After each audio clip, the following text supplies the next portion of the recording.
Hey, Paul here, just to let you know, this episode is actually the second part of a two-part episode about our conversation about the 1996 production of Hamlet with Kenneth Branagh. So if you haven't listened to the episode 1 yet, I would suggest go back listening to that first before starting this one, because this was us just talking about our thoughts about the play, and the first one is our long intro to what this could be. Anyway, I hope you enjoy. Welcome back. This is part 2 of Kenneth Branagh's Hamlet. I'm Chloe Baldwin once again. I'm Paul Stafford. Still? I think so. All right. I don't know. I'm questioning reality after sitting there for 4 hours watching that. I mean, that is very Hamlet. Oh, goddamn. To be or not to be. Ooh! God, I'm so good. Excuse me, are you Hamilton? Chloe, talk about this movie. I beseech you. Sorry. Ooh! I've been wanting to say that. For every time we watch a Shakespeare thing, I'm like, I'm going to say beseech you all the time, and I never say it. I'm so glad you said it now. That was nice. My heart just warmed a little bit. Okay, so... Beseech is a good word. It took us... I don't even know how long to get through that short summary. I was very brief, I know. It's like we talked about a lot within it. Yes, I think it was a nice framework for us I really hope it was coherent. Yeah. Don't know if it was, but I really hope that, like, at least we, you know, I hope it was helpful for someone who either wanted to, like, parse out what they were feeling if they had just seen a production, or just saw this movie, right. Or maybe wants to see this movie. Or is about to go into it and just wants to know what the plot is and some pitfalls you might fall into if you're watching it. Or if you know all about it, and I hope it was entertaining. Yeah, totally. It was definitely entertaining. You said a couple of things in there that I was like, oh my god. Yeah, I hope you saw. This is preparation for you to watch Hamilton. That was the main one. Oh my god. God, I can't stop. Okay, I adore you. So Oh my now god. Okay. we want to get into all of the things just like that we thought about that occurred to me. I want to get into the notes about, like, I want to ask you questions, and I want to talk about things that, like, that bothered me or that really stuck out to me. But it's not a super hard critique on this movie because it's fucking just hard to make a movie. It's hard to make a movie. It's hard to make a Shakespeare movie. I just want to talk about this stuff. What does that even mean to make a Shakespeare movie? After we talk about that, I would love to go through some of the things that I was like, oh, I would change if I were in charge of this, and some of the things that I noticed that maybe I haven't noticed about the story before that I think are important that I hadn't seen before. We don't need to go through, like, all of mine and all of yours or anything like that. Yeah. Just, like, as they come up. Absolutely. You know, like, sift through your notes. There are still 2 more, though, of the overarching questions that I think will help, like, contextualize our whole conversation, though, yeah. if I may. Please. All right, the first one is... Okay, so first we talked about, the last episode we talked about, I don't know if we're going to split this into 2 episodes. I think it's a good idea. But the first thing the overarching question I had said is, like, how much license, you know, modern Shakespeare production should feel they have to make adjustments, and you were like, all of it, whatever you need to make the story good and make the people get it. And I'm like, I'm on board. Mm-hmm. But anyway, the next one is, there's so many. I'll try to contextualize this whole question, but there are so many times in the movie where obviously in the play too, because this is the text, that people are just, the lines are just flying out of their mouth. They do not stop. They are going, but even though they're going that fast, they're still talking for a solid minute and a half. And I imagine that's why they feel the need to go that fast. They feel they need to get all these lines out, and, like, so maybe if they get them out faster, maybe people can understand it more. But in my opinion, they understand it less. Because I do not. There's plenty of times where I just it's just a slew, like a vomit of lines, and I'm like, what's happening? What? I really want. I'm trying so hard to be on your page, but I can't.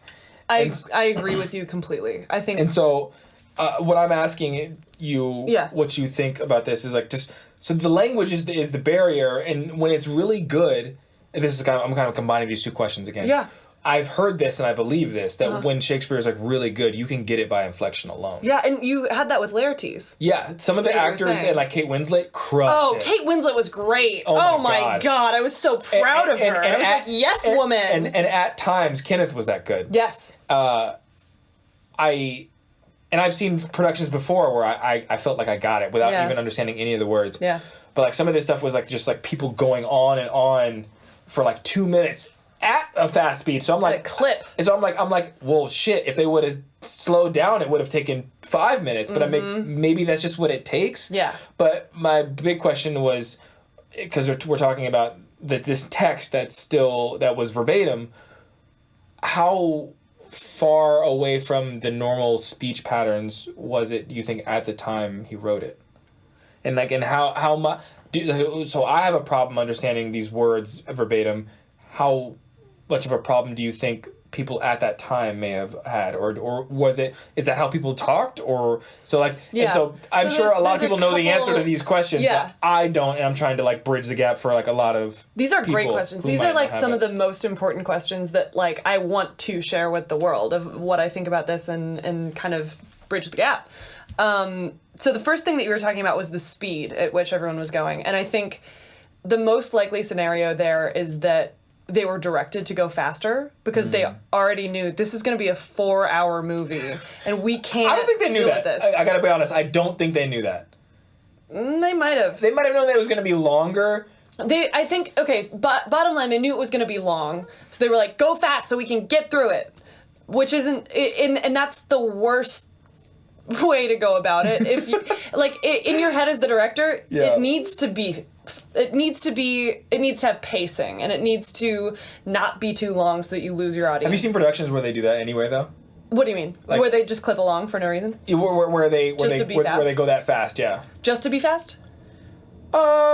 Yes, I mean, so we're talking about that. this movie, but I mean, we're also talking about just productions of Shakespeare and like, you know, people who might have a hard time connecting with it. So, do you think that... I see a lot of productions where actors will go fast, most likely because they're directed because the beginning is a ton of exposition. Like, yes, it's and like, you need it. You need the time to absorb it. One of the things that I wrote down on my list was like, I wish they'd taken the time for and allowed for silence. Oh, man. In that first scene, because it makes it creepier. It allows us as the audience to absorb what's happening, which I think was pretty smart of Shakespeare to make a scene where, like, there inherently would be a lot of silence. Yeah, and it adds not only to the tension, it also adds to our ability as the audience to tune in and absorb everything in this new world we've been dropped into. Agreed. Like a video game. If you haven't seen it, the movie, there's like, they build it in the edit. There's not like a scene where you see these people reacting to the dad's ghost, because like it's a guy on watch, and then the dad's ghost comes,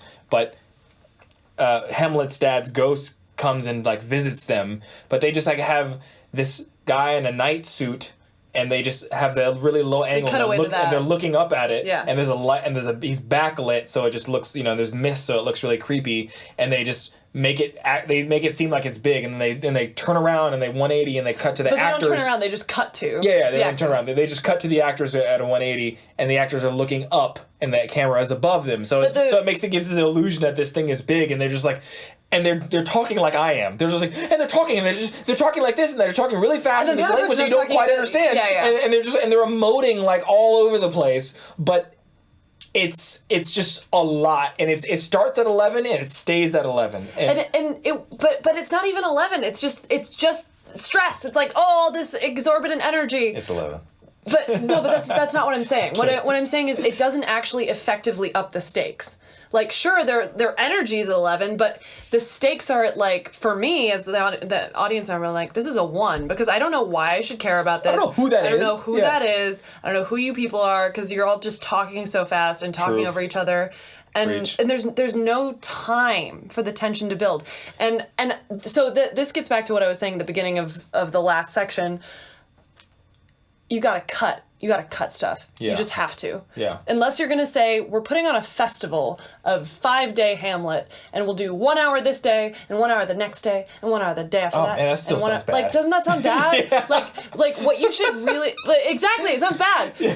What you need to do is cut it. Like, you cut out Fortinbras. Like, and we've been talking about, is Fortinbras valid? Does Fortinbras help us with the context of the world? Nope. Like, not really, not enough for me to keep him. Like, we can set that up in other ways. Like, let's get rid of Fortinbras. Let's get rid of, like, one of the Rosencrantz and Guildenstern scenes. Let's figure out a way to make that whole subplot with the pirates as simple as goddamn possible. Yeah. Let's, like, cut a bunch of the speeches in half because they're so long, and they retread some of the same ground because back in Shakespeare's day, like the people that were in the audience would go halfway through the show to get a bag of nuts and come back, like because they could. It was casual like that, which is also why it works well in a bar with backroom Shakespeare. Anyway, but like cut the fuck out of it because you're gonna lose us, and if you're sacrificing, if you're saying to your actors, speed through it, get through it, like we gotta hurry that's through already this. It's a problem. Indication that you have something very seriously wrong. Yeah, you're doing something wrong. It's not the actors that aren't going fast enough. Cut the shit out of that shit. Yeah, I don't know. It's hard. It's because I imagine too. Especially, I have no idea what the cultural like relationship to Shakespeare is in Europe, but I imagine he's like a pride and joy. Oh yeah. So I imagine there's like a lot of people who have like done things the way they're done because it's the way they're done, and kind of the pedestal thing we were talking about. Yeah, I mean I don't know. Like I am not claiming to know, but like I believe it because I've seen a lot of other industries and a lot of other art forms and a lot of other things who. It's just kind of human nature to like hold and reverence the tradition of certain things without remembering that traditions usually begin for a reason, for logistical reasons. Yeah, things aren't just sacred for their own sake. Yeah, basically, if and it's possible too. There are definitely overindulgent actors, so you don't want to like fall into that camp. And there are definitely overindulgent actors, so you don't want to like lean into that too hard. But you also, like, you need to give the actors the space to communicate what they need to communicate. So if that involves cutting things out, I think that's fine. Like, rather that and have people understand the part of the story that you do have than have, like, good job, we got every subplot in, we know who Fortinbras is because we said it, I swear, and not actually have anyone understand what the hell Fortinbras means or what he's doing there. No, and like Fortinbras just keeps getting cut in and like mentioned, but nobody reacts to or says they're scared of this happening or says like what it might mean that he's coming, or like it's just like kind of, but it's not enough that he's not there. They say he's gonna march through, and they say that like it's happening, but like the like there's just so much cultural context to what that means that there is just it's too hard to make that clear. We could try to bridge that gap, and we could try to like show something, like show the war map of the war room or whatever, but it's not worth it. We have too much other shit to do. To show him ripping a map of Denmark up 3 times. Right. Like, we don't need to... Like, why would we do that when we could focus on the real story that's going on here of, like, Hamlet mourning his father, having to kill his uncle, not being sure what to do about that, being conflicted. Ophelia's here. What's she doing? Like, all of that. Even just that is so much to unpack. So, yeah. Okay. So, I totally agree with all that.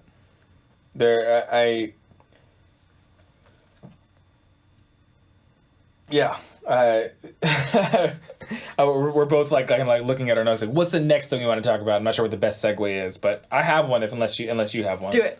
Okay, so the authority thing is like it kept coming up, and it kept being a big problem for me. We mentioned it in like the first part of this episode, but like it got in the way of me understanding why people were making the choices they were making. And every time it did, the next thing built on it. So I had, without getting that question answered, I don't know how to reconcile how I felt about, logical choices that was being made. Because I imagine that's a lot of problem that a lot of people in my shoes have about Shakespeare. Is that like, why the fuck did they do that? Why did they choose to do that? And by people like you who are fans of the text, have to explain because this is the context and this is how they felt. Yeah. But like Hamlet is a prince and he is, committing all of these, culturally inappropriate, transgressions, and then also like literally murder somebody in front of an eyewitness who tells the king. Yeah. So I keep having a problem with, maybe we did cover it enough in the last part, but I keep having a problem with this like authority disconnect over like, I sometimes, and even after he did kill somebody, I'm like, he wasn't really quite running away. Like he was kind of like and he kept having all these, I don't know. I think what you're describing actually is an aspect of what's going on in the play. And I think that you can't ignore it. And I feel like this was either trying to ignore it or like trying to say it was one way or the other. And I think it is a problem that's happening in the play, is it's this gray area of power. Who is actually in power?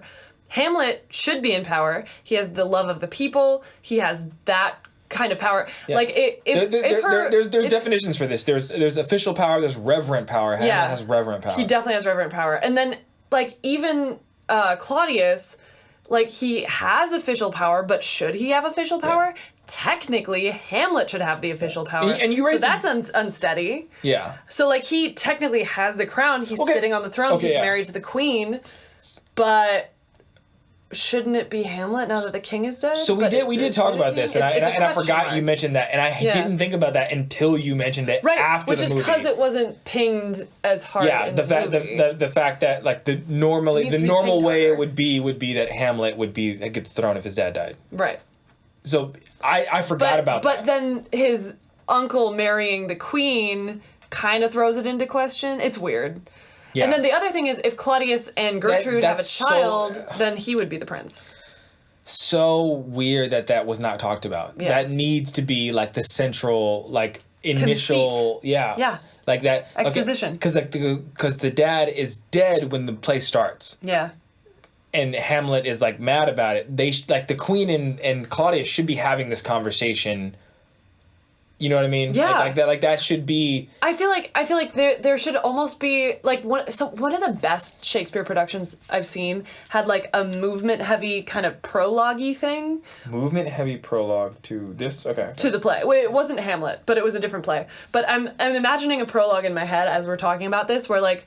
And one of the other problems we were talking about with this play is that there's not a lot of setup for Ophelia and Hamlet actually loving each other, like, in the beginning. Mm-hmm. Like, there's not a lot of setup for, like, this is a great relationship, and then it falls apart. Mm-hmm. We just see the relationship falling apart. So, like, I'm picturing a prologue where... We need more of Kenneth Branagh eating Kate Winslet's face. I never said that. Don't quote me on that. He should eat her entire face. Don't put words in my mouth or Kenneth Branagh's tongue in my mouth. Neither of those things. So I'm just picturing this prologue where, like... You have Ophelia and Hamlet having a moment where they're like in love. And then, you know, we see in a similar manner to what happens later in the play within the play, like Claudius killing King Hamlet.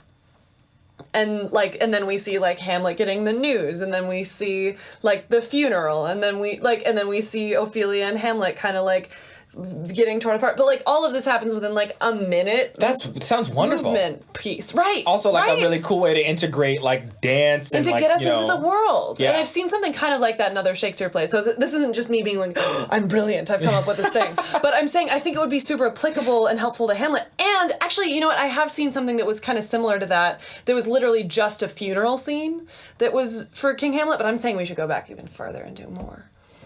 So, yeah, I think that would really help. Yeah, just like, in terms of solutions to this problem we're talking about. I don't want to just be like, that was bad, or that was weird, or I wanted more. Like, I want to be like, how can we make this better? A Star Wars scroll like that, but that's like, you know, a different permutation of that to just give us some exposition to, like, set us in the world. If it was like a sci-fi comedy Shakespeare, I would literally put a scroll. Now you sound ridiculous. Like, if we were doing Comedy of Errors set on Tatooine, I would do a scroll for sure. That's fucking funny. Yeah. Okay, so there's a couple things that are like Hamlet, you know, they're the known things about Hamlet that I kind of want to just like ping because it's if you talk about Hamlet, you got to talk about these things. Totally. Okay. So is the dad being a ghost and telling Hamlet that Claudius killed him a figment of Hamlet's imagination or not? What in your opinion?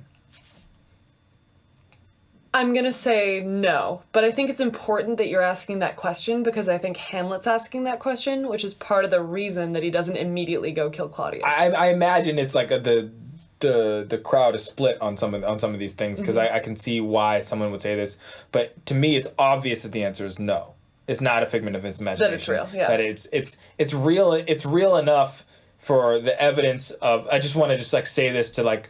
We're gonna analyze this and like talk about it as if this is what we believe, just to make it clear. Yes. I'm not saying that I know what's in Shakespeare's head. Right. But I mean, like, I don't know, I have powers of analysis because I'm a human being. Yeah. And it was clear enough that 3 separate people saw this ghost. On different occasions. And it got Hamlet there. And then Hamlet saw it.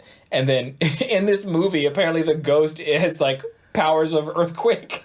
Is it? Yes. The ghost is an earthbender. That's his main superpower, yeah. The ghost is an earthbender. Water, air, fire. And he like can shake the ground, and it was just like, swear, motherfucker, on this sword, otherwise I'm gonna shake the ground more. That happened in the movie. Okay, tough.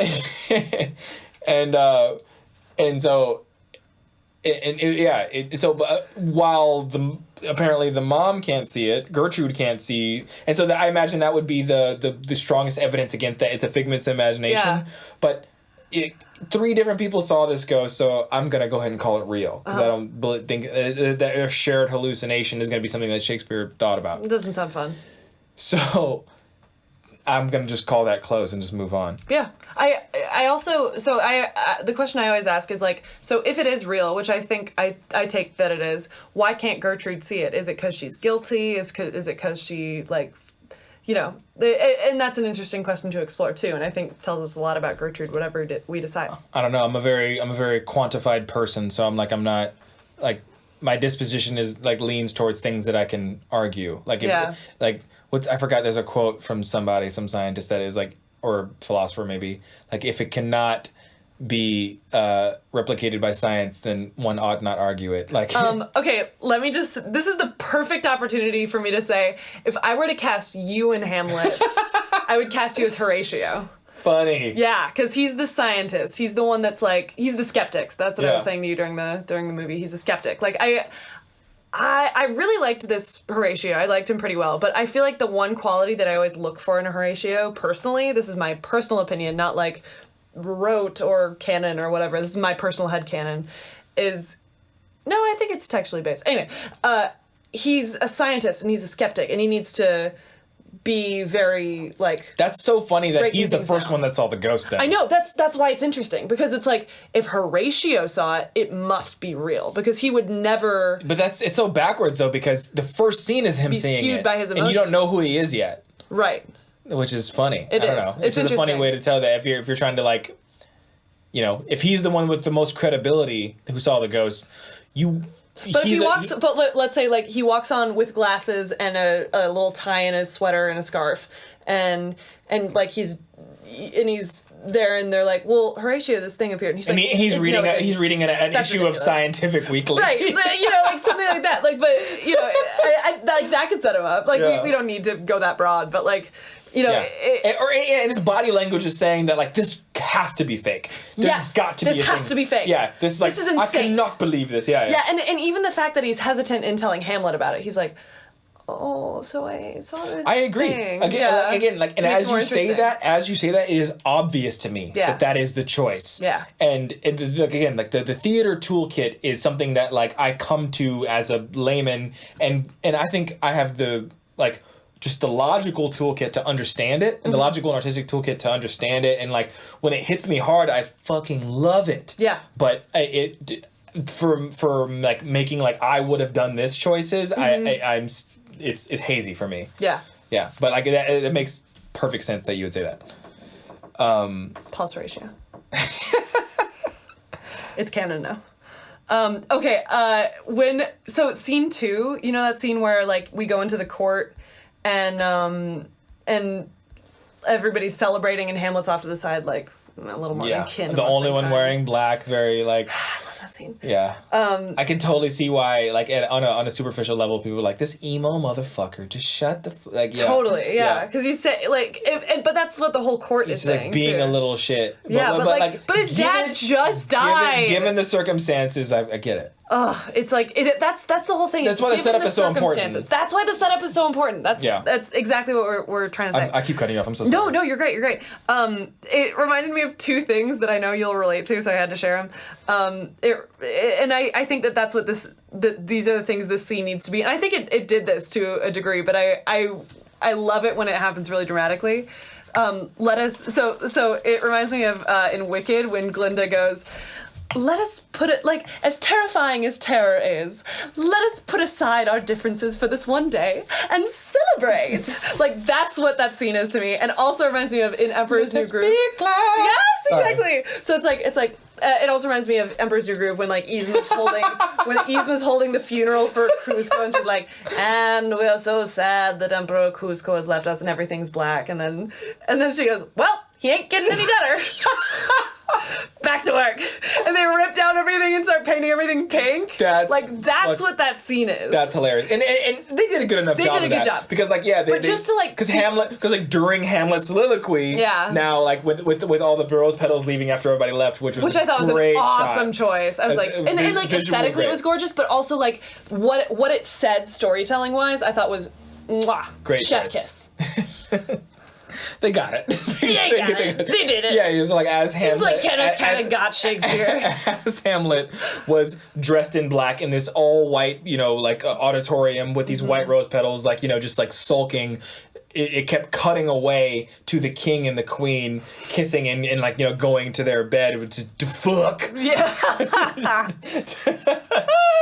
Man, I got kids ain't watching, they ain't listening to this one. This is no podcast. This is late night. This is late night Shakespeare. We should have named it that. Maybe we should have. Yeah, we'll change it later. It's fine. So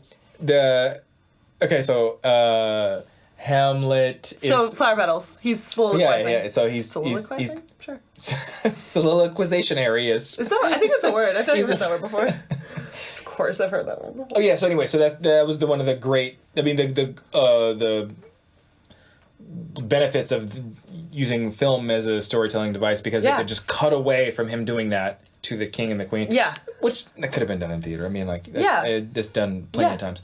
But... It was, I get what you mean about, like, okay, that's just the mood we're in, that he's pissed, but also pissed because no one else is pissed. Yes. Yeah. Yes, exactly. And I feel like that's a huge part of grief, too, is like... Ooh. Yeah. And I could talk about that forever. Yeah, because, like, your world is ending and you can't relate to anybody because their all world is just going on fine. No, and it's the most dramatic version of that. That's a great point. Yeah. And like, I was going to say, like, the dealing with death that is, I imagine, is hard to get people to relate to, because if you haven't dealt with that, then you don't have any, like, context for what this character is going through. Even, like, I imagine, oh my God, Ophelia. Yeah. How she just goes crazy when her dad dies. Like, I gotta be honest, to me, that is unrelatable. Mm-hmm. Like, I would be very sad if my parent died. Mm-hmm.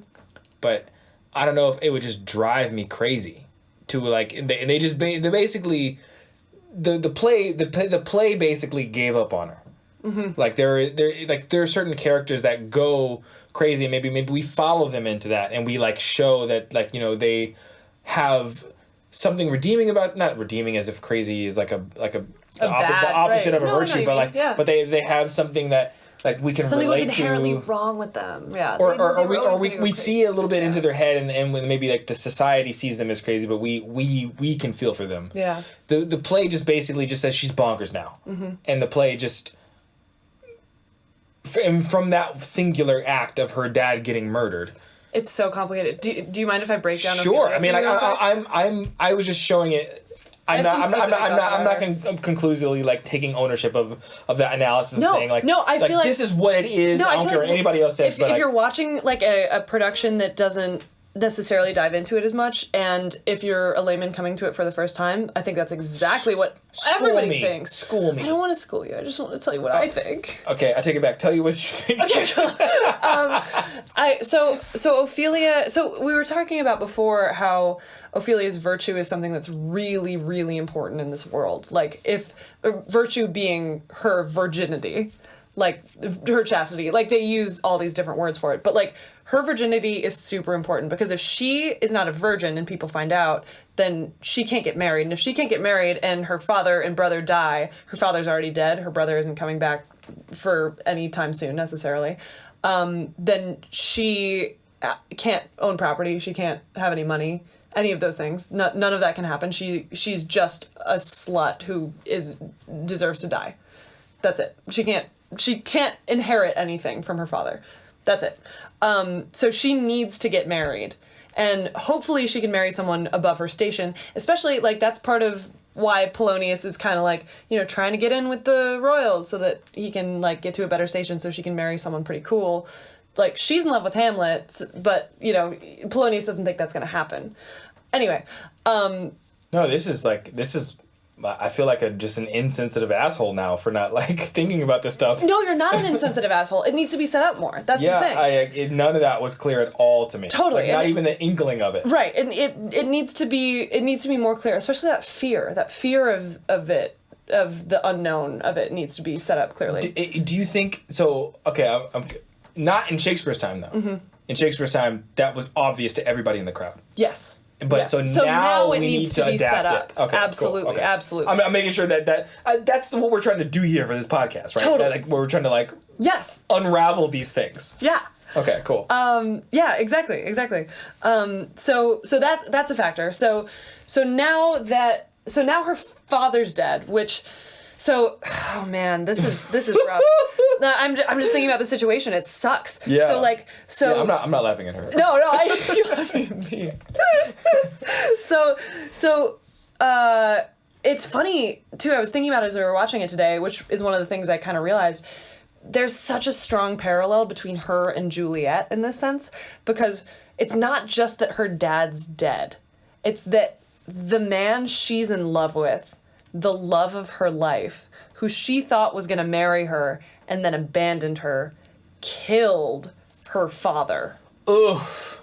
If I killed your dad... Now I'm starting to get why that would drive somebody crazy. Yeah, so it's like... If everything... Not... Oh my God, like on threefold... Her entire world that she's been building, like, her life around is shattered. Uh-huh. And she's, what, how old? I mean, probably 16. Yeah. So, like, her life is already in a precarious place. Yeah. Just being a woman. Uh-huh. And then, you know, like, trying to find her place in the world. And she's, like, hoping against hope. Like, she's just walking all these, like, razor-thin lines of, like, maybe my life might turn out and in a place where I could kind of be happy. Mm-hmm. And then not only the two things that were the pillars that she was holding it up on, like, shattered. One of them shattered the other one. Yes! Which then shattered that one in return. Yeah. And the other aspect of that, too, is, like, you know, she kind of had some hopes for her life, and then she met him. And not only is he, like... the highest person in her heart, he's the highest person in society. Yeah. And then, like, she could and also she could never have to worry about money again and love him forever. Like, that's not the main factor, but that's great. I forgot about the third pillar, and that keeps getting mentioned in the play that we never talked about, is like the religion aspect. Yes. So we talked about virginity and chastity, which is like a cultural aspect as well as a religion one. Religious, yes. But like, so she shattered. For her, it's huge. She shattered one of them on her own to gamble on the other two. Yes. And then those two shattered each other. Yes. Which is like, now that makes a lot more sense as to why that could just be like, yeah, sure, drive someone crazy, but just like, yeah, like she's given up. The play didn't give up on her. She gave up because all these other things happened. She just felt like it was hopeless. Yeah, and with Juliet, like, Juliet knows that Romeo still loves her, and she kind of didn't like her cousin Tybalt that much anymore. Like, maybe she liked him, it doesn't matter. I don't know what's going on. Sorry, but with Juliet, it's not as bad. It's not as bad when Romeo kills her cousin. So Romeo kills Juliet's cousin. That's part of the movie. I'm not sure how far we should go down this road. I don't know I'm just making an example. Don't worry about it. So what I'm saying is, this is worse. It's what I'm saying is, but it's worse than that. That's all I'm saying. This is real bad. Going down inside jokes. I'm so sorry. Okay. I'm glad that you're clarifying. I would. Okay, let's just reset. I would veer away from Romeo and Juliet. Totally. Because I haven't recently seen it in the production. Yes. And I have no gauge of worse or better. I'm so sorry. So let's keep going. Let's stay on this play for a moment. It's bad. It's real bad, Paul. It's bad. It's just bad. I have no doubt you're right. Because she loved her father. She loved him. And like, and the other thing is, her father warned her about Hamlet. Yeah. And she didn't listen, and then Hamlet killed him. Like, that's bad. So there's no what do you call that? There's no catharsis between her and her father available now to her now. No. There's no sorry. There's no anything. He's just fucking brutally dead. He's just and dead. didn't even get the burial of their No. religion that No. deserved his station. So it's just fucked, and just she has no sucks. power. No, And she has no power. She She has nobody, and like Laertes is God knows where. Like she doesn't know where he is. Like it's ye olden days. He may never hear of this. He may never hear of this. He may never come back. Like even if he hears about it, what does she know that he'll come back or when? Okay, I mean I want to get to this at the end, but Yeah. I have to give to this right now. Like, Yeah. how would you set that up? What would you change to make that Yeah. clear to the audience? I think that's the question, and I think oh God, I want to answer that right now in the perfect exact way, but I only have like things I'm grasping at. If I were to direct this, I would lay it out perfectly in my mind. And obviously it would fall apart and have flaws and holes in it. Like a replay. Yeah. But I would spend so much time thinking about exactly how I'd lay that out. But what I do know is that we need to lay it out. Yeah. Yeah. Or cut enough things to where it's just we can focus on the things that are important in the play. Yes. I think I agree. I think triage in theater is something that just I mean, wrong. Like, I'm not a fucking director. I'm sure every director like is like rolling their eyes and like if they're listening to this and saying, obviously we have to figure this out. But I mean, like I don't think so. Maybe not. I think it's important. I think that with theater people we are in our own feedback loop all the time of like, oh well, what do you think about the way that Mercutio killed Tybalt or Tybalt killed Mercutio? Like, you know what I mean? Like I can't even keep it straight in my head because it's 1 a.m. Exactly. So like it's important for us to like for you to be like, well, I don't understand that reference. Yeah. Why does it matter that Ophelia had sex with Hamlet or didn't or whatever? Why does it matter that like I mean I'd be sad if my parent was dead, but like are there other circumstances that make her go mad? Yeah. And if there are, then we need to set those up. And if there aren't, it makes us feel like, well, then why did she go mad? If we're the audience. Yeah. So it's important. So you are in I would go ahead and name this now the inclusive camp of Shakespeare that's saying it should be make accommodations to be a little bit more universal. Fuck yeah. Yeah. Yeah. I mean, like if I'm making a story, like I think it should be held to the same standard as anything is held now. Yeah. And so I think that's the difference between certain consumers and production crew of Shakespeare than others, where like you. I'm gonna go back to like just like rebooting an 80s movie. Yeah, like, people change whatever the fuck they need to change to make it fit now. To make it make sense. Yeah. And so like I would imagine in a perfectly democratic, world, in the artistic world, that like that should be the same. Everything should have the same. Whatever's happening, like we were playing some video games earlier today. Standard of analysis. Anyway. Yeah, we were playing some video games earlier today. And when you get dropped into a video game, they're not just like, bye. Like they're not just like, here's a monster. They set you up. They're like, okay. They teach you how to play it. They teach you how to play it. What are the rules of the world? What weaponry do I have? How do I access it? Like they give you all of those given circumstances before you fight your first boss. And if they do it good, it's the tutorial is woven seamless into the story. Yes, which is what we need to do with Shakespeare. And if they do it poorly, it's clearly a tutorial, which is kind of boring and like get me to the game. Yes. But if you're in the game already, like This is the perfect analogy. I'm so happy right now. What the game she was talking about is I was taking her through Half-Life 2 Episode 1. So if any gamers are there and ever play Half-Life, you know that Half-Life is just the pinnacle of game series ever. But also, anyway. Speaking of things that I don't understand as a layperson, why is there Half-Life 1, Half-Life 2, and then Half-Life 2 Episode 1, which is a sequel to that? You're so right. Anyway. And then Half-Life 2 Episode 2. Okay, anyway, I'm sorry. Okay. But, Yeah. Okay, yeah. So that's my answer. It needs to be like a I video agree. game. I agree. I'm a if that's a purist in a sense. Like I'm very Rorschach from Watchmen in that sense. I'm just like you can like act like certain plays or certain playwrights have like a special station, but I'm just like never compromise, even in the face of Armageddon. Rorschach's journal. Hamlet's actually pretty good.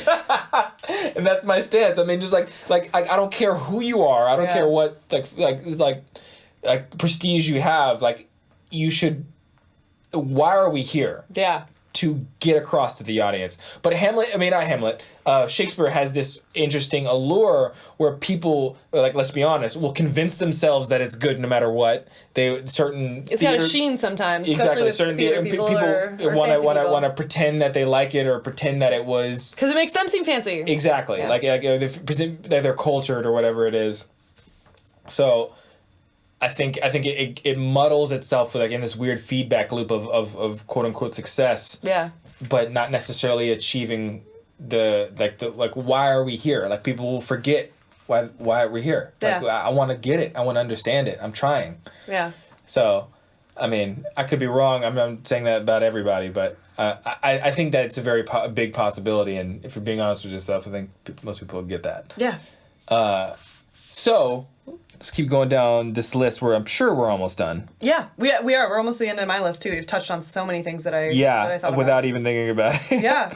Because it's also interrelated, too, which is also the interesting thing about these plays, is they're all kind of an ecosystem. They feed off each other. So that's the other thing, too, is like if one aspect of it or one facet of it kind of goes off the rails, it affects everything else, which is why it's so hard to do these things well. It's why it's so hard to really dial in a Shakespeare production. It's so funny because I am a technician by trade, and so I've worked on machines, and a lot of my life philosophy is built around the functioning of the universe and how I make it very philosophical and like big, but I mean that is the nature of working on machines. Machines function on the rules of the universe, and they cannot lie to you by definition. Like it will work or it won't based on how well you can do this. I just realized maybe we should have actually called the podcast Troubleshooting Shakespeare. Maybe. Yeah, that's good. But what I was getting at... Is this whole podcast just going to be us coming up with the titles for the podcast? I'm so sorry I lost my point. I'm so sorry. I just thought it was fun. No, I lost it too. I'm going to be quiet. It was fickle. It was already fickle, but like... Troubleshooting. You spend a lot of time as a technician. No, but I was going to say, it's so funny how sometimes this play is constructed like a machine. And it's very... All these things, like this one core truth needs to emanate and ripple out. And when it doesn't, it's very obvious. And it looks as like this weird malfunctioning piece. Yeah. And so it's just funny. I didn't realize that my perspective and my like kind of like model of the world could apply in some places on like a very mushy and like ephemeral thing like art. Totally applies. So like it's just interesting. It's an interesting perspective. It doesn't completely, but like especially with like a royal court, and like even watching that machine fall apart, like it's almost a machine to create a machine that falls apart. It's a meta machine. So anyway. It's like a Rube Goldberg machine. Machine within a machine. Yeah. Yeah. I have a question that I want to say for the end, but it's a big, I still have two things question. I want to talk about. Great. Wait, go. You want to save yours until after? I want to save mine for the very last thing. Okay. How do you? Okay. I also don't. Can you also explain to me Hamlet's very clearly professed suicidal tendencies? Can you like I didn't understand. I mean, like, or just tell me what they mean to you, because like I was lost on Ophelia's going crazy and melting down, but then you immediately cleared that up with a few contextual aspects. So what about Hamlet's suicidal tendencies? I mean, suicide is a very like real and still relevant thing that that people may feel today. I don't necessarily understand it, but I don't. I'm sensitive to the fact that I may not have the capacity to because of just my circumstances in life. So yeah, I think it's something that I'm just let me paint this like please. Like a spectrum of like there are certain people, like there's a certain like maybe somebody falling from these, from like a super high point to a super low point. I understand why that would like induce a certain like what's the word I'm looking for? Bleak outlook on life that's not worth going on to. Yeah. But for Hamlet's specific station, I don't necessarily see why it was clear that he can just say I'm suicidal and everybody's supposed to be like, yeah, cool. Yeah. I totally understand that. I think in terms of looking at like his station in life, like he'll be fine. Like I don't think he's suicidal about that. Yeah. Like and the other thing too is, suicide is an issue that hits super close to home. And so it's always something that I feel like I think about a lot when it comes to Hamlet. Like, I think it's something that I find really good about the story because I feel like it deals with suicidal thoughts in a way that a lot of other art doesn't. Like, I think that's part of the reason it's still so relevant today is because we're still scared to talk about that stuff. We're still scared to even put it in our art. But so I think that, I don't want to pretend that I can diagnose Hamlet, both because I wouldn't want to diagnose someone else and because I'm not a doctor and because he's a fictional character. Yeah. So anything that I'm saying right now, I'm not trying to like diagnose him in any way, but I'm the one asking for thoughts because to me it is very nebulous. I don't really get it. What it feels like to me, and if like I were to play Hamlet, this is kind of how I look at it and how I see the situation. So I think that he probably wasn't necessarily suicidal before this situation, which makes me feel like this is situational in regards to his grief for his dad. So his dad was a person who I think he looked up to a lot. I think that's pretty clear, especially from the scene with the ghost. From the way he talks about his dad throughout the play. I think he kind of, he had to look up to his dad because he was going to take over his dad's job. Like, he had to kind of see his dad as a role model and the main role model for his life throughout his whole life. He has the same name as his dad. Like, his dad's name was Hamlet, too. He is Hamlet Jr. So looking up to this man and seeing all the things that he's created in this kingdom, and obviously that would have been fed to him in a very positive light because it's his dad, and because because Simba, that's what, Simba. It's everything the light touches. Yes. So if you want to picture it that way, that's probably the best way to picture it. Like, imagine that as a prequel to Hamlet because it kind of is. God damn it! I've always been like scoffed at the idea that Lion King was Hamlet, but now I'm like, it totally is, bro. I guess like emotionally on a lot of points. It's actually helpful if you want to think about like if I were directing a production of Hamlet, I'd be like, picture Mufasa as your dad, dude. But so dope. Yeah, exactly. But so he's idolized his dad, and then when Simba wanted to kill himself. No, honestly. Wait a minute. Wait a second. I'm so sorry. I mean, he never said it. But Rosencrantz and Guildenstern. Sorry, I'm still thinking about that. Yeah. But this is very helpful. This levity is great. So he has his dad, and then he loses his dad. And even before he knows, or maybe even suspects that his uncle killed his dad, he already has lost this person in his life, which is bad enough.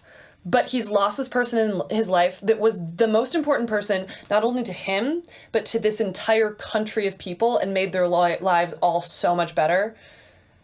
And no one fucking cares. His life meant nothing. So he has been immediately replaced by someone who has done nothing to earn that position, and nothing that Hamlet has done his whole life might mean anything in terms of him getting to he's 30. Take over that position. And probably the life expectancy is like 60. Yes. I don't know, Scandinavia, maybe it might have been like 70 or something. Right. But sure. But like, his dad is dead, and no one cares. Like, I think the fact that no one cares is what's really getting to him, is that his life meant nothing. He was the most important person in the world, and even his life meant nothing. Do you think now and the best person in the world. Yeah. That's the most important thing. Which is also funny that, like, if that was supposed to be the case, why not have any kind of exposition about how awesome the king was? I think it's in there. I just don't think it was pinged hard enough. I might have lost it in the language. Yeah, I also think like a nice little movement prologue might help with that too. Yeah, that man, Where, it like, sounds great. Like dad I can imagine already together. like a few lighting cues about this amazing like Jesus-like king. Yes. You know, like, you know, was great to the people. Right. You know, people dancing around him and then like poisoned and then the lighting hue changes to red. Like it's very easy. It's super easy to imagine. To like have these. It's super clear, and it could not be cheesy too. It could be nice. To paint with bold strokes. Yes. And just be like, okay, A equals B, B equals C. Let's start this play. Yeah. Yeah, I'm all on board with that. Yeah. For sure. All right, we're going into rehearsal starting on Monday. See you there. You're playing Horatio. I already have glasses for you. You're ready to go. Perfect. But yeah, no, I think all of those things lead to kind of a perfect storm of him feeling isolated, him feeling like no one cares about his dad, and therefore, and you know, if you're leading it to the next possible conclusion, not only is it like the most important, wonderful person in the world means nothing and had no impact and no one cares about all the wonderful things he did and it's like he never existed. That's the same thing that's going to happen to me. So why should I even be alive? Yeah, the existential like crisis totally rings true with that context. Yeah, I'm not even as good as him. Why does it matter if I live or die? That makes a ton of sense. So now the things that he says is no longer like catty and bitchy. It's more like I have nothing to lose. Yeah. Which I feel like I'm trying to integrate that into my memory of like how it played out, and it makes a lot more sense with that as opposed to it feels less immature and more morbid. Yeah. Yeah, and I think the other thing too is like I'm thinking about the idea of suicidal tendencies, and I wonder if we can even contextualize Hamlet as having those, because definitely suicidal thoughts. Well, but he, I mean, so he has. I have to take him at his word for the things that he says. But what does he say? He grapples with it. He goes, to be or not to be, that is the question. Well, he also says, like, when he's like, I'll leave you, he's like, oh, well, yeah, I couldn't think of anything I want more. Well, other than my life to be done. Like, that, there's that, too. I mean, like, he says it multiple times that I want to die. Right. Yeah, I agree with that. But I'm just saying he never does anything that is that. I don't know. It doesn't matter. This is a kind of a moot point. But I mean, no, it's not. I mean, we're talking about his suicidal tendencies and like the thing. I mean, like, it's fiction and it's fictional characters, and so therefore somebody chooses what they say to build them to in our eyes. Yeah, absolutely. So I'm not. I have to take them at their word for the things that I say. It's too many levels deep of psychoanalyzation for us to be like, oh, he says that, but he didn't really mean it because right. But I just fuck mean that, like dude. Like I just mean does there's a difference. Man, I don't know how deep and dark we want to go, but like I think there's a difference between. Like if I'm wrong, tell me. Like I'm just saying there might be for Hamlet or for a person a difference between I want to die and I am going to make myself die. Do you know what I mean? Like there's a difference between. Okay, I see what you mean. Like he never attempted suicide, is what you're saying. Yeah. He just said he wanted to die. Yeah. I mean, it's difficult because like. It is, and I'm not saying I have the answer. Is that a historical thing? Maybe that was something. Maybe there was like things that are idioms or turns of phrase that like got changed up, or there's like also, or it may have been taken a certain way for the people in that time. For people to say I want to die, you know, like I want to die is like, or like, you know, he didn't say I want to die. He says literally, you know, the guy says I'll leave you, and he said, I mean, I'm paraphrasing here. He says like I can think of nothing I would want more than for you to leave me, other than my life to leave me. Yeah. So like basically that. Yeah. So, you got it. So he was clowning on this dude right in front of. He was clowning on Polonius in front of his face. But then he also says like, you know, in front of my life. But then he also says it 3 times, and still is kind of clowning on Polonius. Yeah. So maybe that is something that like almost like slang that people in that time period. It's not. I'm taking him at his word. I'm saying. Okay. Well then, what are we arguing about? That's why I'm saying it feels kind of irrelevant. I think what we were saying before is more important. That like the reason that he's thinking about death, the reason he's contemplating like, should I just fucking die? Like the reason he's like, I want to die. Like I would rather, like there's nothing I'd rather part with than my life. Like it is. You know, because of his isolation, desolation, betrayal of his father dying and no one caring. Yeah, I get that. And I think that's what's important. I get that, but you were talking about, like, is he suicidal? Because he just said it, but he didn't actually try it. So I'm like, that's what I'm talking about. Like, I'm saying he was because he said he wanted to, but you're saying maybe not quite because he never actually tried it? Yeah.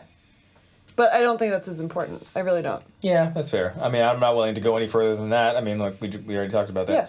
All right, so the last thing I want to talk about before you were just saying something you wanted to close with was, well, I mean, the other thing that you have to talk about if you talk about Hamlet is the famous Oedipus complex. Yeah. And I didn't get any of that in this movie. Like nothing about that. Nothing about this movie told me that he wanted to fuck his mom. I feel like the reason people always bring that up is because he is always talking about his mom having sex. Yeah, but he's talking about the betrayal of, like, I could totally get that. If my mom had an affair with somebody else, my mom's sexual activity would definitely be on my mind for that reason, but that doesn't necessarily mean I want to fuck her. That's exactly what I would say. Yeah. Yeah, that's it. That's the bottom line. Cool. I mean, I don't know how much contention and how split the audience is for Shakespeare about the Oedipus complex, but I know people like that is something that is just like coupled with Shakespeare. Yeah. Is like, did Shakespeare have his own Oedipus complex? But Hamlet is famously supposed to have some sort of quote unquote Oedipus complex. Yeah, when we went on a different podcast the other day, the host was talking about the mom thing in Hamlet, which I think everybody thinks of with Hamlet. Did they? I've they missed totally that. did. Did I black out? Probably. But no, it was. It's something that a bunch of people think about when they think about Hamlet. I think most people. But I mean, you're an actor and a very Shakespearean actor. Does that come up a lot? It comes up a lot. Is the acting world, is the Shakespearean acting world like settled on this, like, or nobody really cares? Is it old news, or is it like a big like line of contention? I don't know. I think it varies so much. I think there's definitely not one thing that I think people think about it. But I think if I were to say a majority, I think people think, no, I don't know. I actually don't know. I'd be interested to poll a bunch of people. I have no idea. I honestly wouldn't be interested to poll a bunch of people. I don't think like for I mean, I've seen like 4 productions of this, and like none of them had that as a huge element, and I don't care that they didn't have it. Like, I'm not saying, like, I wish they would have. I wish it were in there. Yeah, like, there was enough incest between there was Ophelia and plenty of story to go around without having to dive into that. Absolutely. I agree. I think that it's not textually based. I think we don't need it. Yeah. Yeah. Cool. I think we can check the box on that one. Think we need Case closed on Hamlet's Oedipus complex. What do you want to close with on this monster of a podcast for the first play we're talking about? Damn, look at us I have no idea if the other ones are going to be this long. I'm not sure if I hope they will or won't. I've had a ton of fun. I have too. I just hope it's entertaining / like digestible. Me too. So just like Shakespeare. I guess it's appropriate. I love it. All right. So the question that I want to ask is, should he have just left it alone? Ooh. That's hard, man. Because I can imagine different characters or different just types of people and like what their life means to them, what they value, if honor's what you value, or if like, this like if life needs to, if life is not worth living without this like certain like level of meaning, then it's I on a philosophical level I'm on the side of that. I don't believe we have free will. So depending on the type of person you are, I don't think he could have left it alone. And I think the type of person that Hamlet is clearly could not have left it alone. Mm-hmm. Like his life was built on the meaning of what his father meant, and what he means to his father, and also he he didn't have like he couldn't just like pick up and move to LA, like what I mean? Yeah. You know what I mean, like he couldn't just change his life, like his life is very grounded in the culture Denmark. And his like duty as like a royal family member and all these things, and not only that his dad he couldn't pull a Meghan Markle and Prince Harry. Exactly, like that's kind of what I yeah, pulled. that's good. So I like that. It's not only that his dad died and he's sad about it. It's that if I believed my dad died and the person who died. Like, it's like if I got cheated on by my girlfriend, but then now she's my boss at work. I can't work there anymore. Right. And if I did, it's gonna be a fucking problem. Like, and so it's his life in that situation. Like my uncle killed my dad, and now I have to see this motherfucker every day, and he's just disagreeable enough, and just, you know, it can't abide. I have to do something about it. And I think if he had his way, you know, he wouldn't have died as well. And, you know, there's all these other elements in there, like, you know, like Laertes came in and, you know, got manipulated and all these things. And so I get it more than I did as a kid, as a high school student, where I'm just like, what? All these motherfuckers just died and, like, came in and, like, everybody dies. Like, what was the point? I have some semblance of that. What was the point of that story? And, like, what's the theme? And, like, what do we want to take away from this? Like, the fact that life is complicated, I don't think is a good enough one for me to, like, some people I've talked to will say that, like, oh, well, just people are complicated. And, like, that's the fucking, like, moral. Like, fuck off. Like, they're, like, sure, it is, but I don't need a story to tell me that. Like, I want a little bit more of a clear message. I want a little bit more out of my stories, but I'm not gonna, like, hate on Shakespeare because it's not that clear. I mean, it depends on the production. Yeah, like maybe certain productions will shine a certain highlight on one aspect or another, which I would personally like. Yeah. And I think that is the beauty of the ephemeral nature of plays, where there can be 10 different productions that shine on 10 different examples, and it can have, you know, these, like, beautiful concepts, like, you know, shine the light on. Yeah. God, I need to figure out a different way to put it than shine the light on. But that's my personal preference, and I am not willing to make, like, a all-in-all judgment on that. But, you were asking me what I thought about whether he should have left it alone or not. So it depends on what kind of person you are. There's not one answer to that. There are types of people who would have thought that, well, you know, if maybe, like, you know, thinking about it from, like, a commoner's perspective, I imagine this caused all kinds of havoc within, like, the political discourse of, like, the whole world, and, like, what it may have meant for, like, thousands of people. Yeah. And if you're a utilitarian philosophically or ethically, then you would be like, well, I think we should just, like we have relative peace. We should just leave this alone, so people can just fucking, you know, get their groceries on time and eat and, like, be okay. Right. But, and so that might, you know, and under that viewpoint, it might seem selfish of these, you know, royal people to think their own honor and their own status is more important than, like, the well-being of their country. Yeah. So, and the thing that I keep thinking about too, but that's not even, like, element in the story. No. So but because Shakespeare wrote for commoners, that might be something that we would think about. That might be part of the irony of the play. Yeah. And so, also, I think about that for sure. If we're looking at it from a utilitarian perspective, like, sure, what Hamlet set out to do was noble, but he ended up getting himself killed, Gertrude killed, Claudius killed, Osric killed in this one. Yeah, I would say it's more Laertes killed. So that's technically more of a Kantian perspective Polonius that he killed. took. But I still think it's selfish because he was Ophelia's dead. He was acting on his own selfish, you know, emotional response, as opposed to, like, a maxim that meant, like, oh, if you kill somebody, then I gotta kill you. There's nothing I can do about it. I have to. It's more like fuck you, that's my dad. Like, right, fuck you, that's my dad. Like, it amounted to the same thing, but I mean, I wouldn't call him a Kantian or anything. No, I would just be like, he was acting out, you know, what he was programmed to act out, honestly. Yeah, I was asking you that partly because I know how much you like ethics and talk about that. Whatever. So I just thought it was interesting. I don't know what he should have done. I think that's kind of the question of the play. I agree. And it's definitely, it was worth talking about. And I have fun dissecting these things more than I did when I was younger. But I mean, I would have had just as much fun when I was younger. I just needed, like, a foothold to get in. Yeah. And I just don't feel like I ever had one. And so hold your foot.